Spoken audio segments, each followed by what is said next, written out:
El día de hoy nos acompaña Diana Villa. Diana es analista, pues es miembro de los foros, específicamente del foro de Pereira aquí en Colombia y pues miembro de la escuela de nuestra escuela de psicoanálisis del campo lacaniano. Y bueno, el día de hoy, para cerrar este ciclo, para darle cierre a este ciclo que tuvimos de RIBNA casi un año, pues Diana va a presentar un trabajo sobre el niño y el otro que yo creo que cierra con broche de oro este recorrido pues y este camino que hemos hecho. Entonces, muchas gracias por estar aquí, muchas gracias Diana por estar hoy aquí pues presentando tu trabajo y bueno, adelante. Bueno, gracias, buenos días. Creo que a compartir el texto para que puedan seguirlos. Voy a quitar esto de aquí. Bueno, muy bien. Bueno, vamos a iniciar el trabajo de hoy. Primero agradecer a los organizadores Natalie y Felipe por la invitación y el hecho de su interlocución en la que pudimos proponer este tema que nos permite dar una vuelta más en la vía de pensar la ética del psicoanálisis lacaniano. ¿Sí me escuchan? Sí, señora. Ah, bueno, gracias. Me haces una ceñita en cualquier caso. De donde se desprende la noción de sujeto que determina el acto en la clínica. Este trabajo, antes de resolver preguntas, relanza la necesidad de continuar pensando los elementos clínicos y teóricos. Este espacio de RIMNA lleva implicada una pregunta en relación al estatuto del niño en el dispositivo analítico. ¿A quién se escucha? ¿Qué lugar para el síntoma y la demanda? ¿Qué lugar para los padres? Así como el lugar del otro en relación al niño. Preguntas que nos convocan a seguir repensando la clínica y su soporte teórico desde una perspectiva ética, lo que implica tener clara la concepción de sujeto para el psicoanálisis lacaniano. Yo trataré de interrogar este lugar del otro en la constitución del sujeto, que aparece con mayor fuerza cuando se habla del niño, que por su indefensión pareciera que excluye al adulto. Se cree que el niño estaría supeditado a la intervención del otro para su supervivencia. Entonces, es importante centrar esta pregunta en relación al otro, así como la lectura que se hace desde el psicoanálisis lacaniano. Si bien Lacan no hace una diferenciación en relación al niño y el adulto, porque lo que él hace a cada paso que avanza es mostrar la diferencia en el abordaje del sujeto para alejarse de lo evolutivo que pudo leerse en ciertos postulados freudianos. Él nos convoca a volver en su descubrimiento del inconsciente, en su más allá del principio del placer, a esa lectura del goce. Hay dos textos en particular en los cuales Lacan es convocado a hablar sobre el niño. Intervenciones, el uno es Intervenciones en el Congreso Mundial de Psiquiatría y el otro, Las dos notas sobre el niño. Hay otros, pero voy a retomar particularmente estos dos. Del primero, Beatriz Maya trabajó el postulado que se desprende de él como el niño generalizado, aquí en este mismo espacio de RIMNA, en algunos meses atrás, en un recorrido riguroso que nos permite concluir que a diferencia de lo que estamos acostumbrados a pensar, es que no hay tal cosa de un adulto sino un sujeto habitado por el niño. Desarrolla los postulados que nos permiten introducir la relación al otro, como, comillas, el encuentro con el otro nos devuelve a la propia castración, introduciendo el objeto A como el resto que queda de esa operación. Esta operación es la que permite leer la falla estructural. Si bien Freud no lo nombra como objeto, sí le da el marco a la forma particular del goce de uno por uno, poniendo a la castración como efecto del sujeto y no al otro, al padre o a la madre. Les invito a que vuelvan a estas intervenciones que están todas en el canal del consorcio. De este texto extraigo el último párrafo con el que cierra Lacan. Lo cito y abro comillas. Una vez más, como se habrá visto, he aprovechado el hecho de que un lenguaje sea evidente allí donde uno se obstina en figurar lo preverbal. Este texto lo encuentran en los otros escritos. Esta cita se desprende del postulado de que es por el lenguaje que adviene el sujeto. Entonces, esta pregunta, ¿es el niño un sujeto inacabado en espera de estructuración?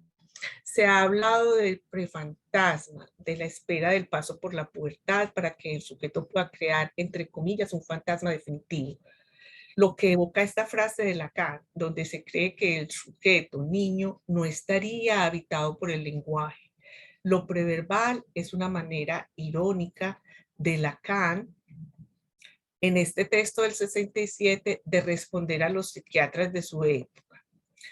Pero me parece que es actual. Nuevamente surge la pregunta por el niño, si se le recibe como un sujeto o como un proyecto inacabado, preadulto, para lo cual Lacan aprovecha estos postulados para marcar la distancia entre la psicología y el psicoanálisis heredado por Freud.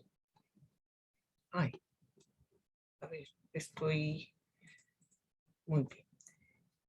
Y reafirma lo que ha dicho desde el inicio. El sujeto surge por efecto de la inscripción significante, por la introducción del viviente en el registro de lo simbólico. Como lo articulará posteriormente, el sujeto surge como efecto de la castración.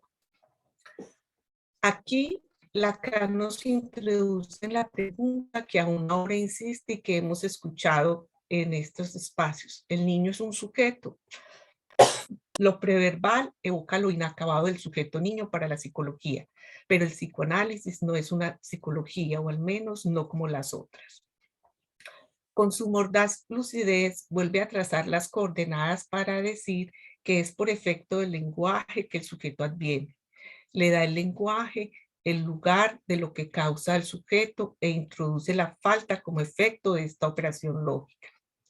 Porque allí donde se introduce el símbolo, la cosa ya no es necesaria. Él lo ha dicho en esta articulación significante, S1, S2, la definición que da del sujeto es un significante que representa al sujeto, pero para otro significante.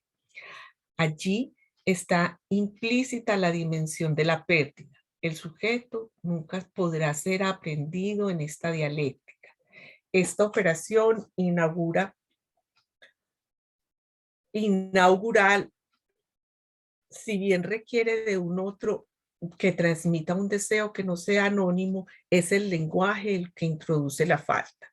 Ese otro no son los padres, es una función lógica. En este texto, la posición del inconsciente de 1960 nos dice, abro comillas, el efecto del lenguaje es la causa introducida en el sujeto. Gracias a ese efecto, no es causa de sí mismo. Llama así el gusano de la causa que lo hiende, pues su causa es el significante, sin el cual no habrá ningún sujeto en lo real. Pero ese sujeto es lo que el significante representa y no podrá representar nada sino para otro significante. Esta definición de sujeto me parece que introduce todos los elementos de estructura. Por un lado, la inscripción del sujeto como efecto del significante. Por el otro, el efecto que éste tiene y es el de ordenar lo real. No lo nombra aquí, pero también lo imaginario, dependiendo del lugar desde donde se ubique el sujeto, se podrá reflejar su imagen virtual como completa. Lo que ordena la imagen es igualmente lo simbólico, efecto de castración. Todo el seminario 1 da cuenta de ello. Y Mónica nos lo mostraba claramente en su exposición la semana pasada en su referencia al cuerpo. El sujeto no es un cuerpo, él tiene un cuerpo gracias a la inmersión en este orden significante. Por otro lado, esta estructura nos introduce en la pérdida misma del sujeto. porque este se desliza en la articulación significante. El sujeto no podrá ser aprendido por el lado significante. Hay un deslizamiento infinito del lado de lo real. Está la pérdida que nunca se podrá acceder, pues es por efecto de esa pérdida que el sujeto adviene. Definición de lo real como lo imposible. Es importante volver sobre la definición de sujeto para el psicoanálisis, porque como lo hemos dicho repetidas veces en estos espacios, de esa definición va a depender la forma de leerlo en la cura. De allí la insistencia de Lacan de situar las coordenadas del sujeto.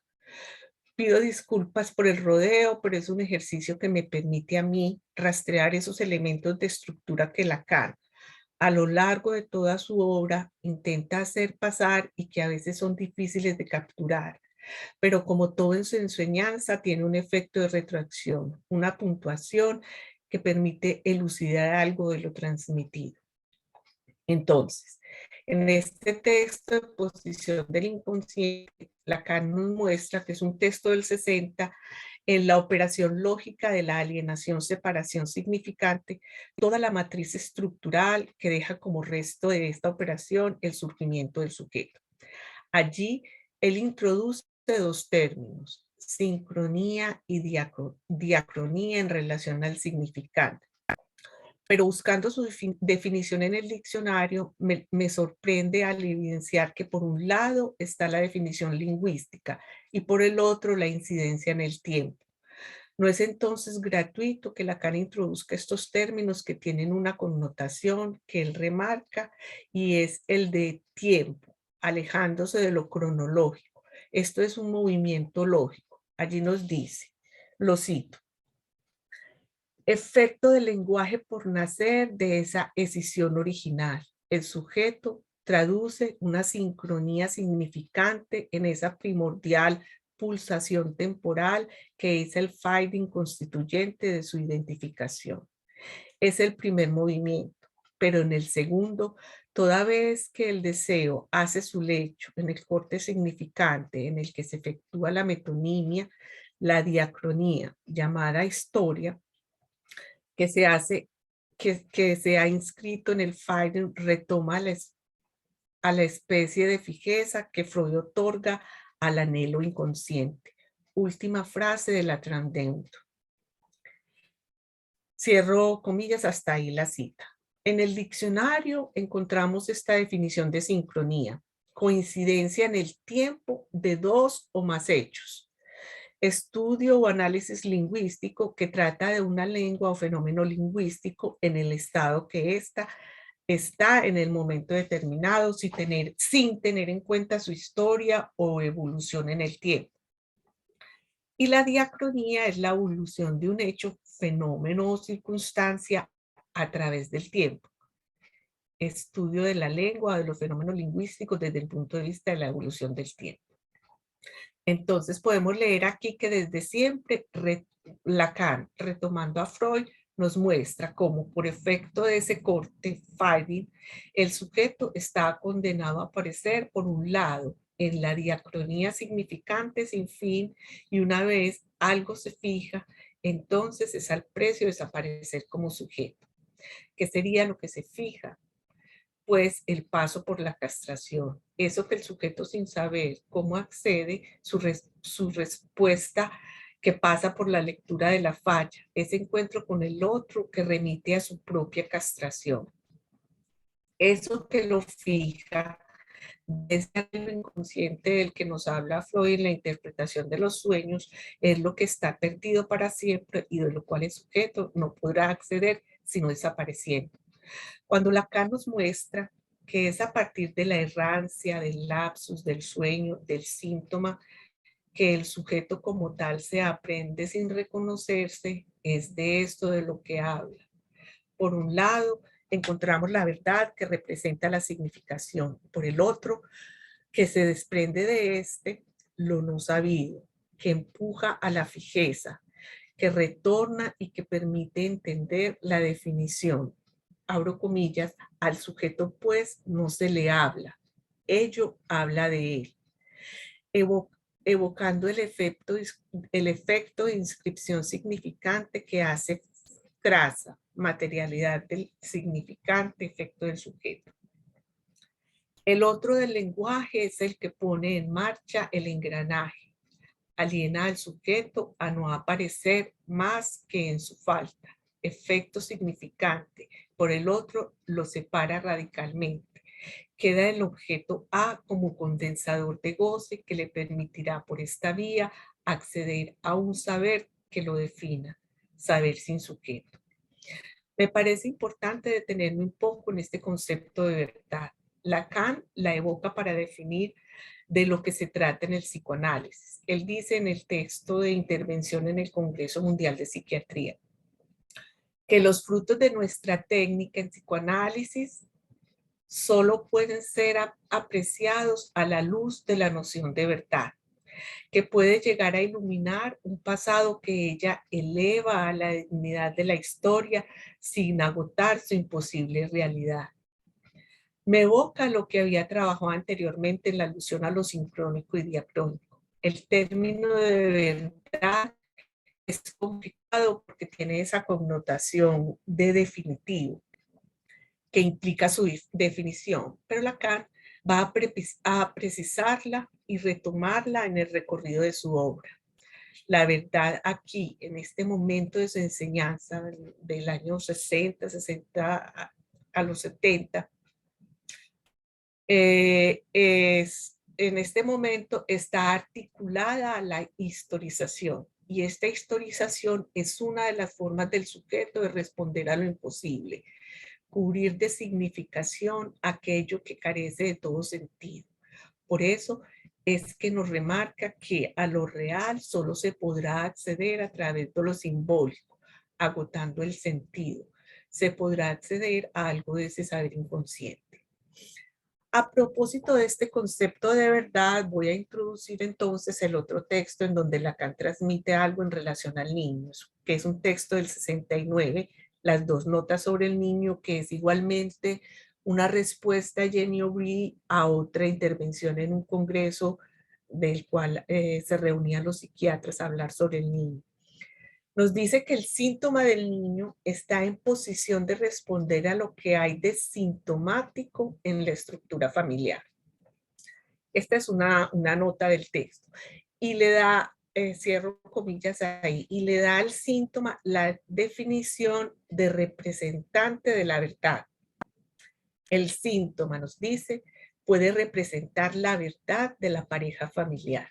En esta época del seminario, que es la misma época del seminario 16, de un otro al otro, él introduce la definición de la verdad y nos dice, en el texto del seminario 16, dice que él ya había descrito la definición de la verdad en un texto previo, casi 10 años anterior, que es el texto de la verdad y la ciencia, pero dice Lacan aquí que él, y se queja, como una queja, pues que él ya lo había escrito porque nadie lo había escuchado. Entonces, yo me remito a este texto del 56 para abordar un poquito este término de la verdad, y dice que para puntuar su definición en psicoanálisis, allí nos dice que esta no puede ser, la verdad no puede ser asumida desde la completud.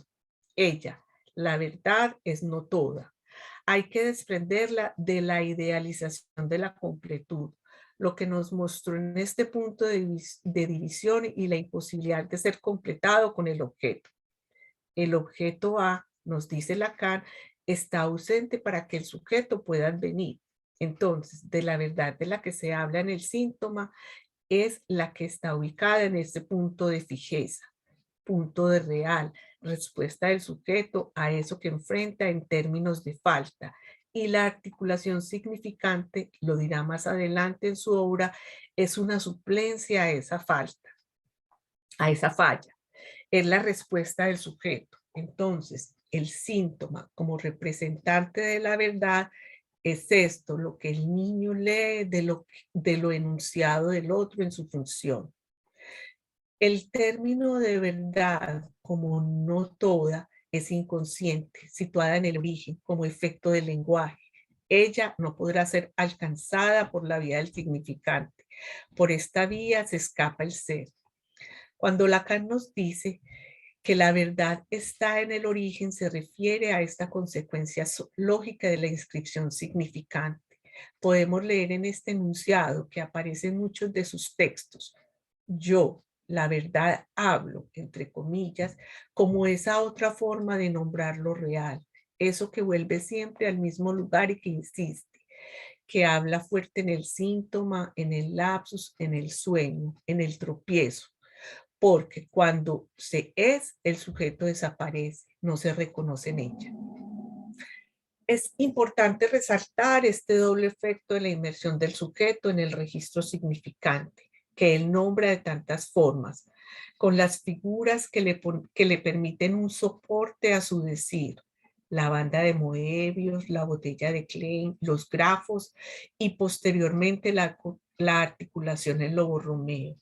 Lo que soportan en su estructura es el doble efecto para el sujeto de la división, doble efecto de castración que condena al sujeto a su división. Si aparece en un lugar como sentido, desaparece por el otro en su división. Del lado del sentido y del lado del ser no podrá haber una confluencia.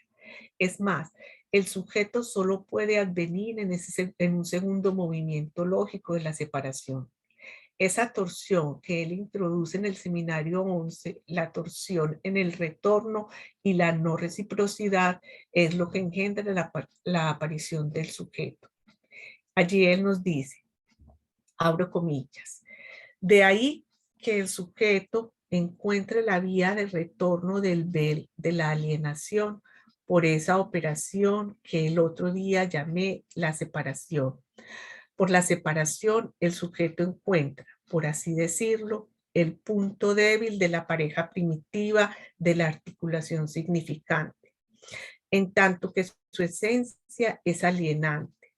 En el intervalo entre esos dos significantes yace el deseo ofrecido a la localización del sujeto, en la experiencia del discurso, del otro, del primer otro, con el que tiene que ver. Pongamos para ilustrarlo la madre si se llega al caso. En tanto que su deseo está más allá o más acá de lo que ella dice, de lo que ella intima, de lo que hace surgir como sentido, en tanto que su deseo es desconocido. Y este punto de carencia se constituye el sujeto del deseo, el sujeto por un proceso donde no deja de haber engaño, donde no deja de presentarse esa torsión fundamental por la cual lo que el sujeto encuentra no es lo que anima su movimiento de volver a encontrar.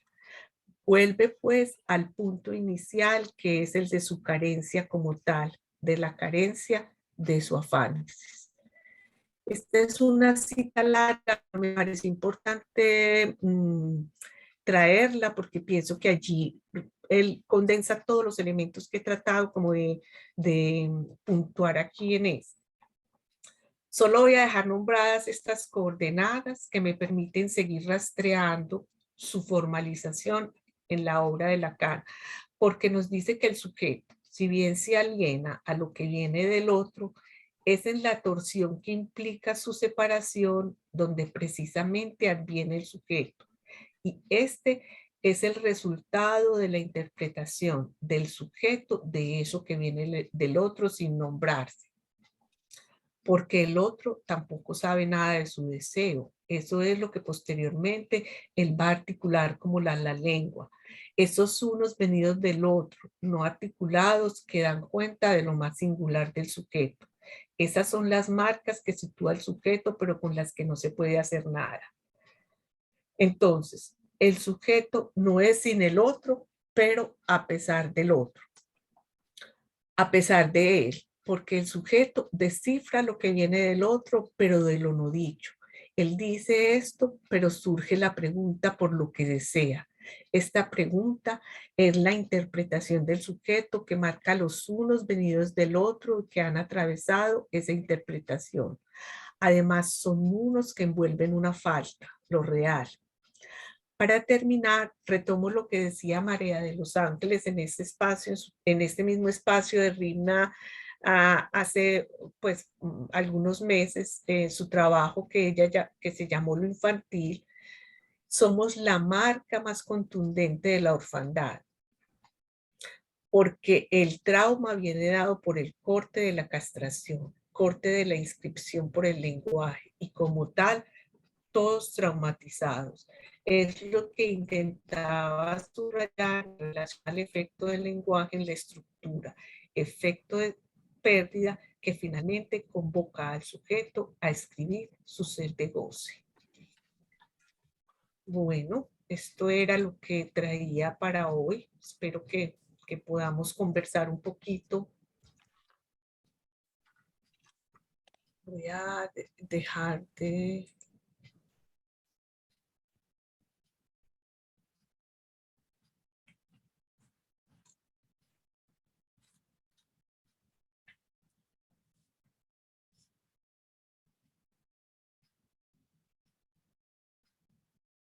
Bueno, Ana, mil gracias. Aquí, pues, espacio para que podamos conversar un poco sobre esto que nos traes.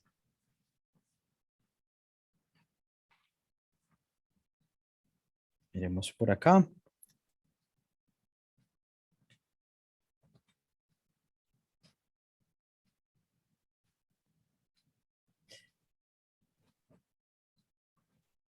Ahí, sabes que cuando estabas leyendo, yo me quedé pensando un poco, porque uno, digamos que de los grandes interrogantes que pues Natalie no se alcanzó a conectar hoy, se le presentó algo, pero cuando Nati y yo conversábamos ya hace 2 años justamente en un seminario, pues un evento de RIPNA que hubo en Pereira. Yo tengo el agüero con Pereira, siempre que termina algo en Pereira hay cartel o hay otro trabajo, entonces es muy bonito además eso. Eh, Decíamos, bueno, ¿y cómo ha cambiado este abordaje? Pues eso que las 2 notas sobre el niño, por ejemplo, que Lacan traía, ¿y cómo podríamos leerla hoy?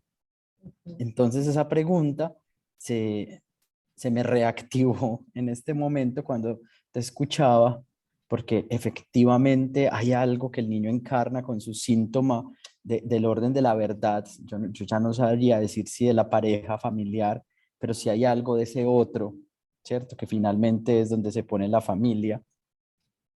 A mí me gustaría escucharte, Diana, ¿tú cómo lo ves? La verdad, vamos conversando así. Yo pienso que más, es más importante como introducir, Eh, como que vamos conversando, y es que cuando yo vuelvo a leer, yo estoy ahora también, estamos contigo, con otras dos, está también Mónica en un cartel, estamos trabajando, el cartel se llama Fin y Finalidades en el Análisis, y me pregunta allí es sobre la verdad y el saber.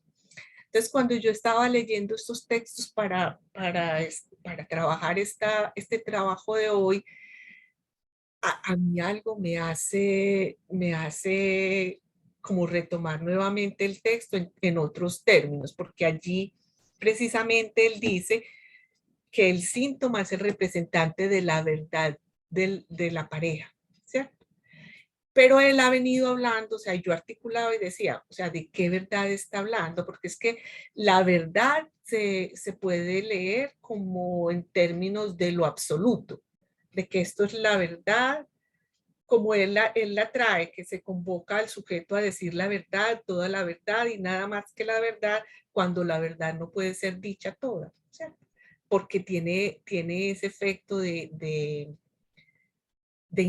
inscripción en lo inconsciente, que es algo que no podrá ser dicho nunca. Y de otro lado, cuando habla de eso, de esa inscripción sincrónica, que es como un efecto lógico, es allí donde uno puede decir que tiene ese efecto, y cómo el sujeto historiza eso que viene del otro. En esa historización hay unas trazas que el sujeto toma de eso que viene del otro y hace su propio cuento, su propia historización. Entonces yo pienso que en esos términos me pareció interesante poderlo leer también, eso que Lacan dice allí en las 2 notas sobre el niño, no como la verdad de los padres, sino la verdad que el sujeto arma de su propia, de eso que viene de los otros, ¿cierto? De los padres y de los que ocupen ese lugar.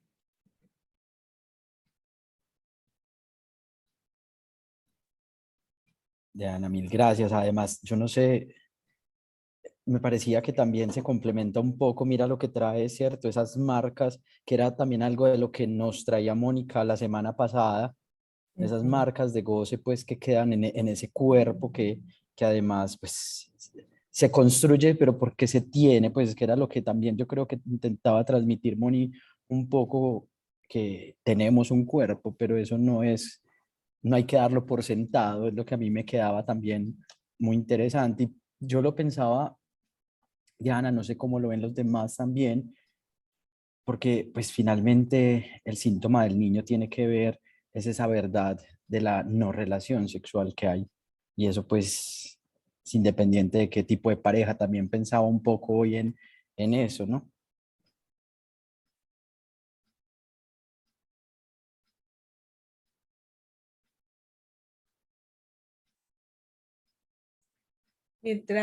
Mientras otros se animan, es importante, o sea, puntuar precisamente eso, porque si nosotros leemos con Lacan, esa connotación de síntoma y ese efecto que tiene el síntoma para el sujeto, o sea, eso que hace síntoma, eso que el sujeto no reconoce, pero que se articula en la demanda al otro, una demanda por saber de eso ya va a tener efectos en el abordaje clínico del sujeto, en el acto ya de la clínica. Entonces, y eso va de todas maneras a mostrar la importancia de escuchar eso que ese niño trae a consulta, a leerlo de otra forma, ¿cierto?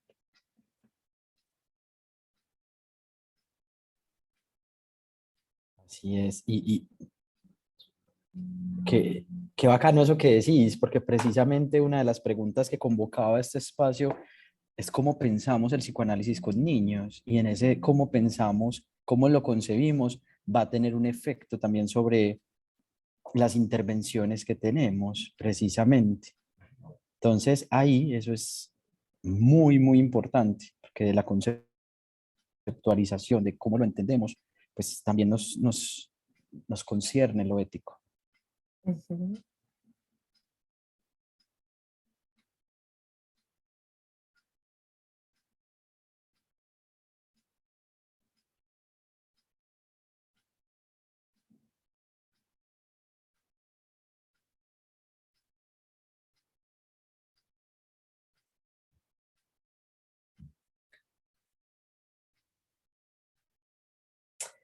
Felipe, Rosa tiene la Rosa. mano levantada. Adelante, Rosa.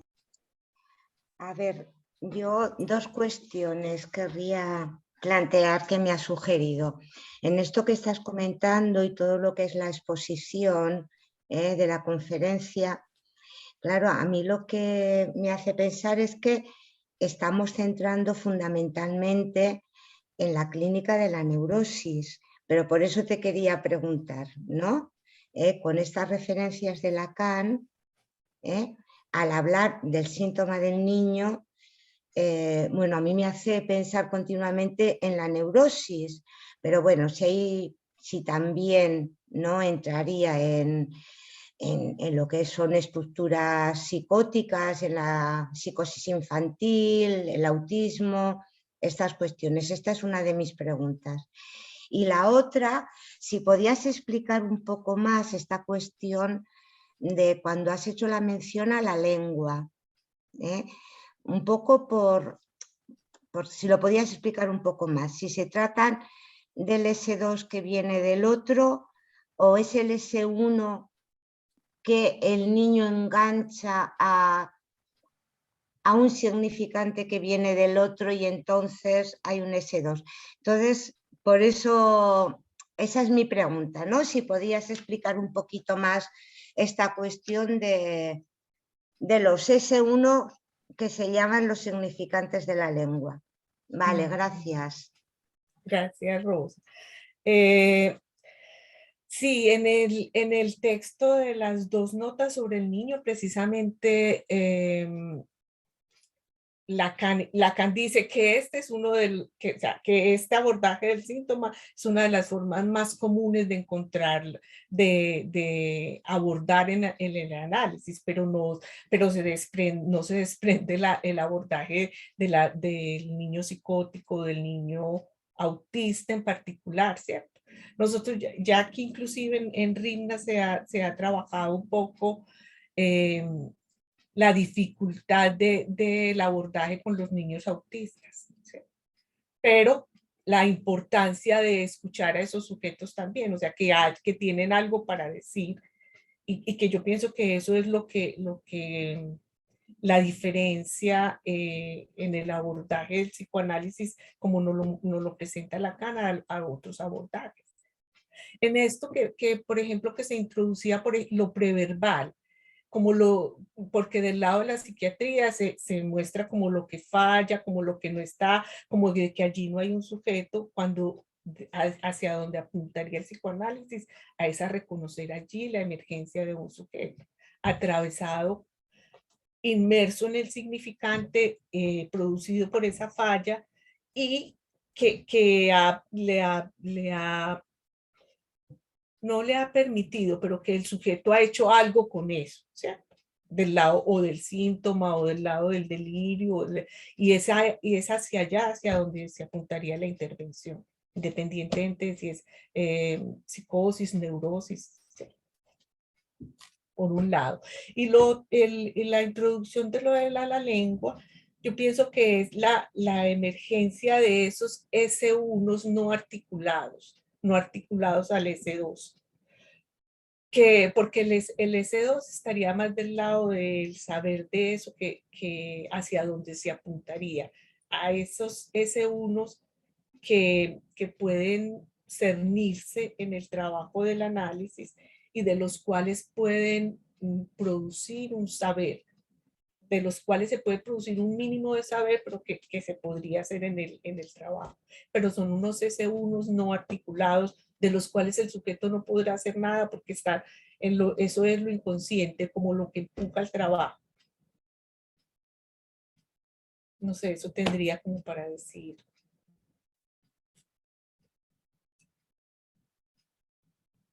Gracias. Gracias a ti.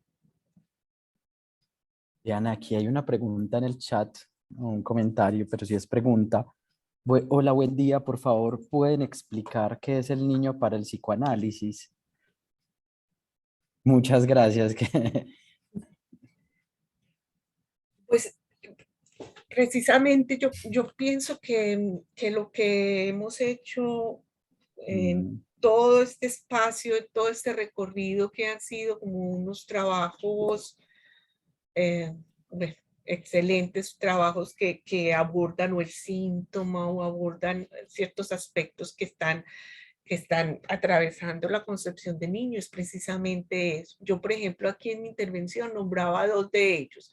3, el trabajo que hacía Beatriz cuando hablaba de el niño generalizado, el trabajo que hizo Mónica la semana pasada con relación al cuerpo, de qué cuerpo se habla, de qué sujeto se habla, el trabajo que hacía, por ejemplo, María de los y como esos muchos, todos abordaban un punto tratando de definir la noción de sujeto, que es una noción que no tiene que ver con el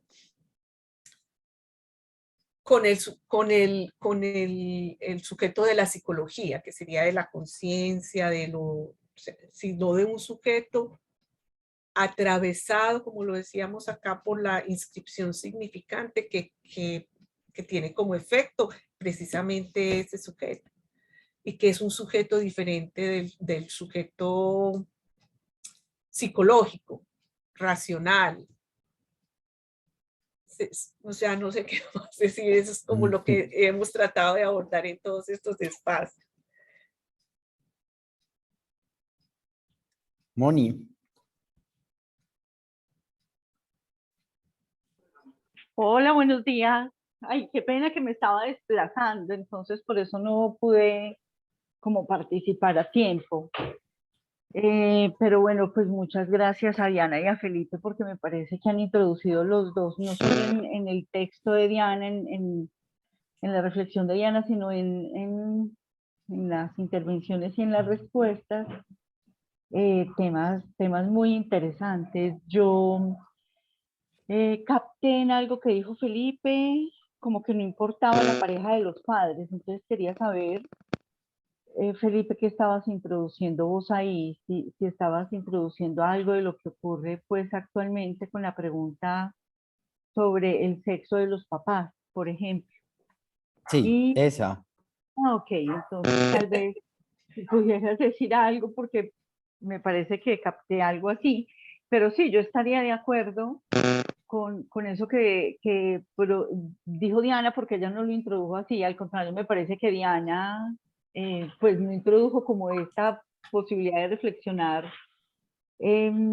sobre ese tema, pero sí sobre la marca del otro, es decir, el lugar del otro. Y al principio, Diana, dijiste que el niño, que se pensaba que el niño estaba un poco como sometido a la presencia del otro por su indefensión. Entonces, a mí eso me parece como muy interesante. Podrías decir algo más, pero te voy a decir por qué me parece interesante. Porque en lo que yo hice hace 8 días, hablaba precisamente cómo el otro tomaba el cuerpo del niño y podía usar ese cuerpo de algunas maneras que introducen pues temas del poder, digamos, del poder sobre el cuerpo del niño. Y tú usaste hoy la palabra indefensión, es decir que, pero entendí, no sé si entendí bien, como que se piensa eso, pero no es tal. Entonces quería saber si de pronto podríamos hablar un poquito sobre eso, sobre los dos temas, el sexo de los papás y la indefensión. Felipe. Eh, Moni, sí, lo voy a poner así. Efectivamente, pues yo creo que el punto donde me evocaba esa pregunta con lo que traía Dianis es ahí, con que el niño hace síntoma con la pareja, pues con lo real, pues de lo que hay en la pareja, ¿cierto? A mí me evocaba un poco porque creo que hoy no podemos evadir la pregunta.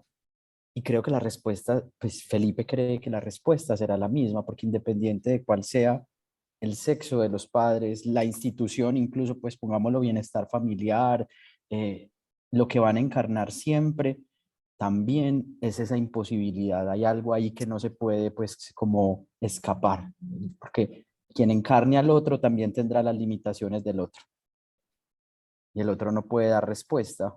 Entonces, que era también algo que tú traías la semana pasada. Pero creo que esa pregunta sí se debe introducir hoy, ¿sí? No podemos evadirla, creo que no se puede. Entonces, eso es lo que yo diría. Pero es que me parece muy interesante, Pipe, precisamente porque lo que produce el otro como marca no tiene que ver con su sexo, Ajá. no tiene que ver con su posición sexual, Exactamente.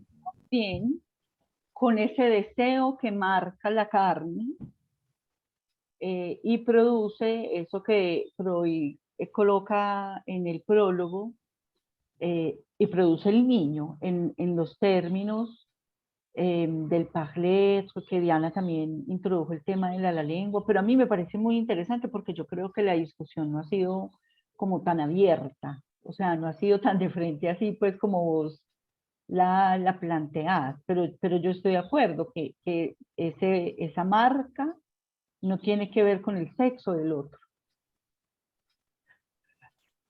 Además, Moni, sería como una paradoja, pero necesaria paradoja. Yo creo que que es lo que nos enseña el psicoanálisis, que incluso hay que pensar esas paradojas, porque independiente de quién ocupe el lugar del otro, pues el sujeto siempre tendrá que vérselas con algo de lo imposible. Eso desde un lado, pero por otro, también hay que poner, yo creo que es importante que se pongan en estos espacios, porque también hay prejuicios de parte de los analistas frente a esto, que es otra vertiente, y que creo que en la escuela estamos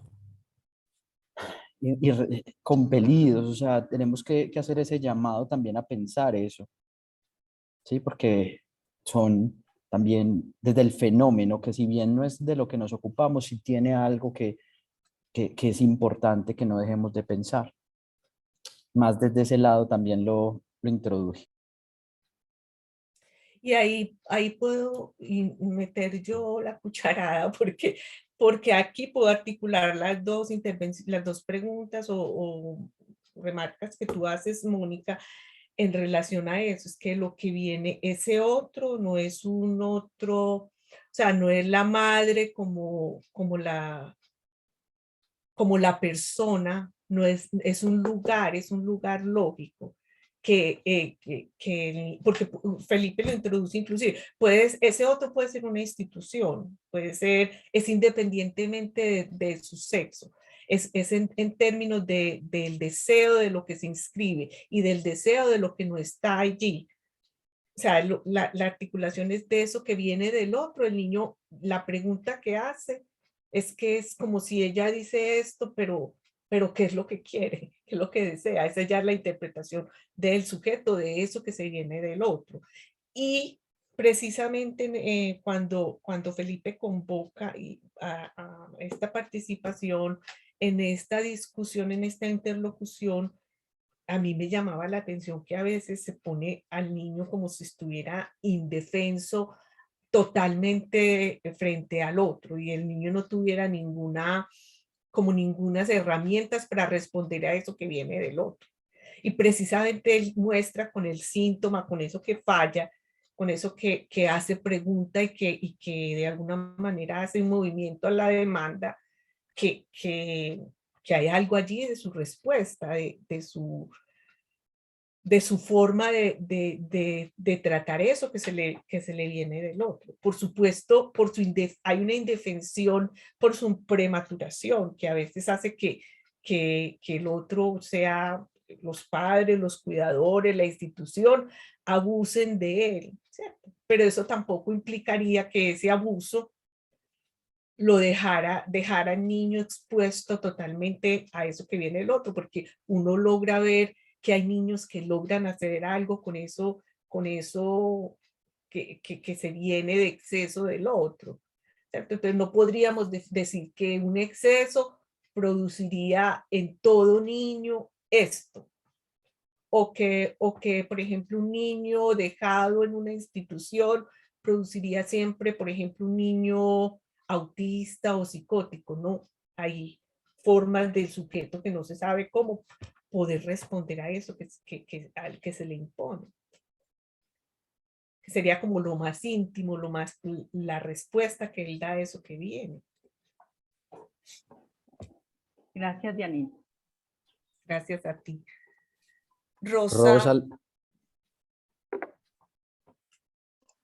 A ver, es que estaba pensando, se está planteando la indefensión, pero a mí lo que me está surgiendo es la cuestión del desamparo, en el sentido de que o hay un enganche con el otro y el niño es acogido por humanos, o si no, no se constituye, ¿no? Entonces, donde hay esta cuestión, en un primer momento, la indefensión, donde es necesario que sea acogido, que sea humanizado, y a partir de ahí, este otro, donde hay una alienación necesaria para posteriormente una separación y que haya el surgimiento del sujeto. Entonces, claro, como yo estaba con la cuestión de la indefensión, a mí me hacía pensar más en esta cuestión que es estructural, es decir, un ser viviente biológicamente humano, como no sea acogido por humanos, y tenemos experiencia, ¿no?, de los niños abandonados, pero no abandonados en instituciones, que esto, ahí pueden estar los cuidados, ahí no se humaniza, ni siquiera surge un sujeto, ¿no? Y después, en la cuestión de las instituciones, lo que observamos es que en la construcción del otro lo que aparece son las funciones. En el otro está tanto lo que es del lado de un encuentro, donde hay una función materna, una función paterna, y el deseo viene marcado para la castración. Bueno, estaba un poco pensando, ¿no?, estas cuestiones, y las quería compartir, a ver si estabais de acuerdo o había alguna otra sugerencia en este sentido. A mí me parece, pues podemos conversar entre todos, quien quiera también, pero me parece importante lo que tú dices, porque hay una pregunta con relación a esto de la indefensión. O sea, es que el sujeto está, es una indefensión marcada por la falla, ¿cierto? Y todos estamos bajo esa raza, pero hay otra indefensión que es la que lo enreda uno un poquito, y es esa prematuración, o sea, que el niño no logra por sí mismo hacerse cargo, por decirlo de alguna manera, de sus cosas. Pero también hay otra cosa que hace pregunta, y es que el sujeto responde. Por eso yo introducía lo sincrónico y la sincronía, o sea, cómo todo esto se da en un solo movimiento, en un movimiento en donde no se sabe cómo el sujeto puede o no acceder a eso. Porque igual, por ejemplo, no es solo por el abandono. Uno ve que hay niños que están cuidados, que llegan a un hogar que los padres dicen haberlos esperado mucho, y está la marca, por ejemplo, de la psicosis allí, desde el inicio. Entonces hay como que no se sabe cómo hay una acceder o no a ese paso. Por eso digo yo, es una indefensión que pareciera ser solo para los niños, pero es una indefensión que articula es como el ingreso de lo humano, de lo viviente, o no en la articulación significante, en la estructura, que por estructura.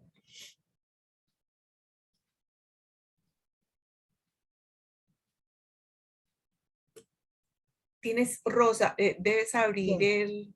el micrófono. No, Simplemente, bueno, habla Mónica y luego en todo No, caso Rosa, tú y luego Mónica, vale. que había. No, simplemente es que en esto que comentas de indefensión, a mí me hace pregunta, ¿no?, si se trata de lo que hipotéticamente nombramos como la elección del sujeto. Como lo que no sabemos es que es esta elección esta elección forzada, ¿no? Donde ahí el sujeto o bien accede a lo que sería una alienación al otro y a la estructura, a responder al otro y a la estructura neurótica, o hay otro tipo de elección. Entonces, claro, a mí me hace pregunta el término de indefensión en este punto, ¿no? ¿Hablaríamos de la elección forzada? Esta elección del sujeto, que es hipotética. Lógicamente ahí hablamos de esta estructura que no sabemos muy bien qué es lo que hace que surjan sujetos con una estructura neurótica o psicótica. Vale, gracias. Gracias. Felipe, Mónica. Moni, tienes la mano levantada, adelante. La pregunta de Rosa me hace pensar si podríamos sacar un poco el término de indefensión precisamente hacia el concepto del otro, porque entonces no me acuerdo muy bien cómo lo introduce Freud, pero yo tengo la impresión que tiene que ver con eso que decía Diana, de la prematuración del cuerpo del niño, que queda indefenso porque no puede realizar movimientos, todas estas cosas que implican como la supervivencia del cuerpo, ¿cierto? No, es que Freud no usa indefensión, sino desamparo, es el término desamparo. Creo que lo estaba diciendo mal. Entonces el desamparo tendría que ver con la indefensión en ese sentido, que el niño no se puede mover, creo que es con respecto al movimiento y a otras cosas, a diferencia, digamos, de los mamíferos. Pero yo me preguntaba, Rosa, con tu pregunta, si el desamparo, si todo sujeto no está desamparado, todo, precisamente porque no hay otro que responda que es él para el otro, que esa es la pregunta pues fundamental, que soy para el otro, que me quiere el otro, que pregunta incluso que desencadena la angustia. Entonces me preguntaba si ese desamparo lo podríamos sacar un poco del fenómeno del abandono, de estos fenómenos pues que ocurren en la infancia, para trasladarlo un poco al campo del desamparo subjetivo en el que está todo sujeto por el hecho de no encontrar la respuesta de su ser en el otro, porque eso no le pasa solo al niño, es decir, todo sujeto, y creo que esa es la pregunta, precisamente Diana hablaba del cartel sobre el final del análisis, esa es la pregunta que se puede responder al final de un análisis, ¿cierto? Que el otro no existe y que finalmente es el sujeto el que se las tiene que arreglar en la vida con lo que él ha podido crear, inventar en el lugar de ese otro, pues que no existe, que no tiene el significante que nombre su ser.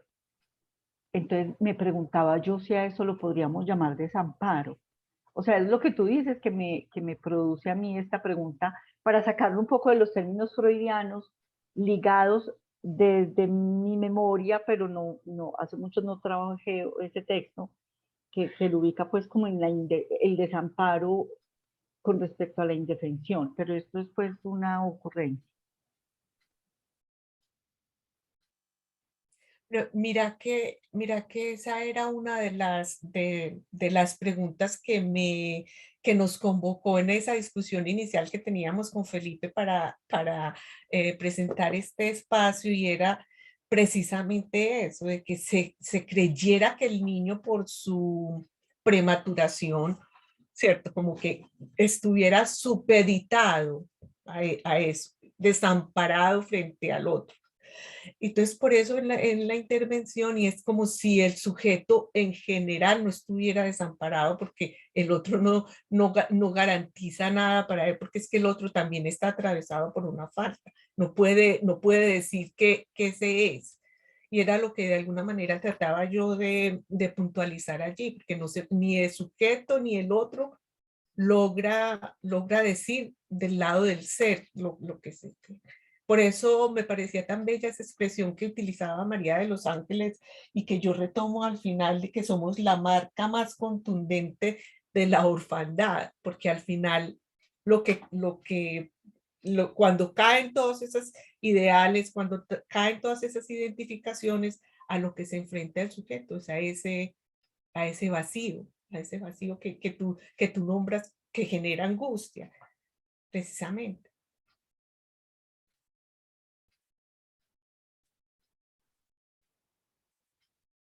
Pero eso. ¿Cómo, Ahí Felipe? había una pregunta, no, que eso que traes de María de los Ángeles, precisamente, que además es contundente, me parece hermoso. Lo otro, sí, es que Dialma aquí preguntaba que sí, pues, que si podría comentar un poco más sobre lo que indico de los prejuicios de los analistas. Bueno, yo digo que lo voy a intentar, pero en varios términos, y uno de los puntos que se traía en este espacio era qué es eso de la familia para el psicoanálisis, específicamente en el psicoanálisis cuando trabajamos con niños. Y existen prejuicios sobre lo que es la familia. Incluso en nuestra escuela hubo debates, creo que hace menos de 10 años, en donde se hablaba, analistas salían a decir cuál era su postura frente, por ejemplo, a situaciones como matrimonio igualitario, adopción igualitaria. Y esos son prejuicios, porque de lo que se trata es de escuchar al sujeto. Y no solamente prejuicios en ese orden, también prejuicios en el psicótico. Te voy a decir cosas que yo he escuchado que están de ese lado. El psicótico no puede llegar a un final de análisis. Los perversos no se analizan. Son prejuicios que se han escuchado a lo largo del tiempo, no solamente en nuestra escuela, en espacios analíticos. Entonces, a eso yo creo que están del lado del prejuicio, porque si la enseñanza de Lacan es escuchar al sujeto, ¿por qué tendríamos que poner ese peso de qué familia proviene o si la estructura es lo que determina la posibilidad de final o no? Bueno, ahí podríamos como abrir un debate enorme. No sé, Gracias, Dialma, Felipe. no sé si de pronto eso amplía un poco y espero no tener una respuesta definitiva porque realmente creo que hay que seguir pensando este asunto. Creo que para eso se trata también la escuela. Sí, sí, claro, o sea, un poco te refieres entonces, aunque haya esos prejuicios que puedan inclusive argumentarse desde la propia teoría, digamos, pero te refieres más entonces a los prejuicios del sujeto psicoanalista o del psicoanalista en tanto sujeto, ¿verdad? Vale, vale. Eso supuse, pero quería aclarar. Sí, Gracias. sí, sí, claro, claro.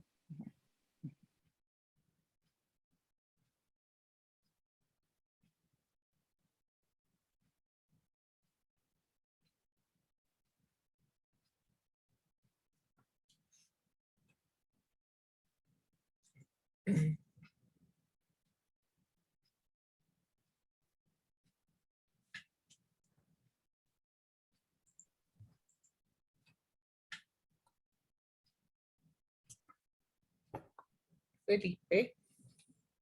Bueno, no, pues nuevamente, pues si no hay más intervenciones, yo pienso que a mí este espacio me ha gustado mucho.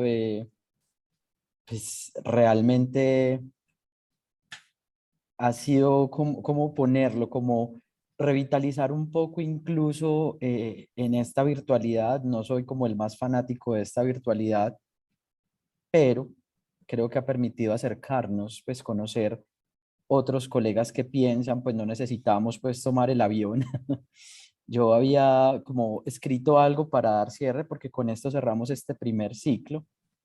Eh, y era lo que les contaba un poco de, pues no soy mucho del Agüero, pero si hay Agüero, pues como con Pereira, qué cosa tan brava. Entonces, hace ya 2 años, Natalie y yo nos poníamos en contacto justo después de un evento de RIPNA que hubo de manera virtual en el foro de Pereira. De ese encuentro, cuando nos escuchamos, encontramos que teníamos algunas coincidencias en la forma en que pensábamos el psicoanálisis con niños y pensábamos también en los cambios que incluso hemos tenido en la concepción de nuestra conceptualización frente al mismo. De ahí se fueron dando varias preguntas que son las que se justifica o que dieron vida a este espacio. Entre ellas, se trata el psicoanálisis con niños de una práctica diferenciable al psicoanálisis con adultos, que creo que Estela Casanova la cogió por los cachos. Se, cómo pensar el acto analítico tanto en psicoanálisis con adultos y con niños, cómo abordar la presencia de padres en el trabajo con niños y niñas desde el psicoanálisis lacaniano, entre otras.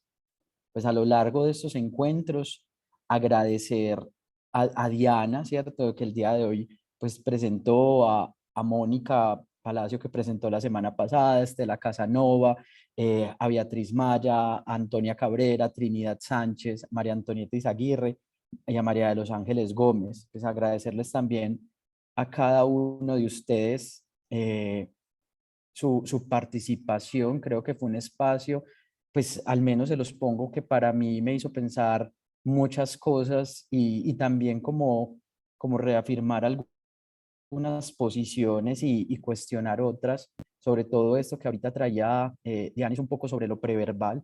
¿sí? Las primeras discusiones que se dio frente a la construcción del fantasma, si es un asunto que se ha asociado a la edad, si no es de la edad, creo que todavía eso muestra que podemos y debemos seguir pensando en lo que concierne al psicoanálisis con niños, porque mira, Dialma, un poco eso, del hecho de concebir si el niño tiene o no un fantasma constituido, mira que cómo eso puede cambiar incluso la intervención. Eso es importante porque eso son algo de lo que también se puede considerar prejuicio del analista, porque tú lo decías ahora y me encantó, incluso cuando hay un soporte teórico para ello, pero ese es el deber de nosotros seguir pensando, porque también se dice que en el soporte teórico, por ejemplo, de Freud, pero con Lacan, cuando hablamos de un sujeto, entonces, ¿de qué es lo que se trata? Si se trata de lo preverbal, de lo verbal, ahí yo creo que debemos seguir poniendo eso en cuestión y traer estos espacios de conversación y debate. Entonces, pues este cierre yo creo que es dejar con puntos suspensivos las preguntas que nos quedan, agradecer siempre su participación, pues la disposición de estar aquí. Hay personas, no estamos en la misma franja horaria y aún así aquí estamos. Entonces, pues muchas gracias a cada uno y nos vemos en el próximo espacio de Ritmo, que de verdad creo que hay que seguir empujando y movilizando. Muchas gracias, Felipe. Muchas gracias. Y saludes a Natalie. Gracias. Hasta luego. Claro que sí. Chao. Gracias. Hasta la Nos seguimos próxima. viendo en Rigna. Hasta la Sí, próxima. hasta Sí, luego. hasta luego. Gracias.